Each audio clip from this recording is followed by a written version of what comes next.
Welcome to PixelShouters, where we explore the fascinating world of PixelShouters. Get ready to dive into captivating content that will inspire, educate, and entertain. When comparing HDR and Flambient techniques in real estate photography, there are 5 key differences to consider. Lighting approach. The primary difference lies in the lighting approach.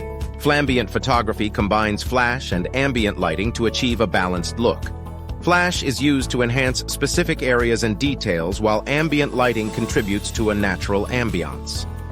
HDR photography, on the other hand, relies solely on capturing and blending multiple exposures of available ambient light, without the use of flash. Control over lighting. Flambient photography provides precise control over lighting. Photographers can strategically position and adjust the intensity of the flash to achieve the desired effect.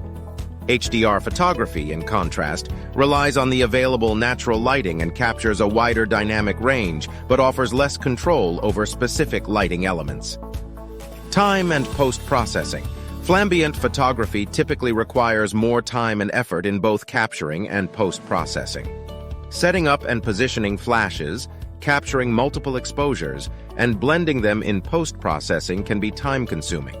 HDR photography streamlines the process as it captures multiple exposures in camera and merges them using software, saving time and effort in post-processing.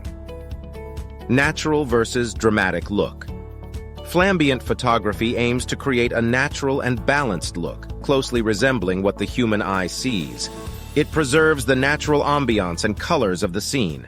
HDR photography, however, can create more dramatic and visually striking images, with enhanced dynamic range and potential for more vibrant and surreal colors. Skill level and equipment. Flambient photography requires more skill and equipment due to the use of flash and the need for precise lighting control. It involves mastering flash techniques, positioning, and understanding the interplay between flash and ambient lighting. HDR photography, on the other hand, requires less equipment but may still demand skill in capturing and post-processing multiple exposures effectively. Considering these key differences in lighting approach, control, time, aesthetic goals, and skill requirements will help you make an informed decision about which technique, HDR or Flambient, is better suited for your real estate photography needs. Both techniques offer unique advantages, and the choice ultimately depends on the desired outcome and the photographer's comfort level and skill set. Thank you for joining us on this exciting journey. Don't forget to like, comment, and subscribe for more incredible videos. And remember, PixelShouters is your ultimate destination for tips and techniques. Until next time, stay curious and keep exploring.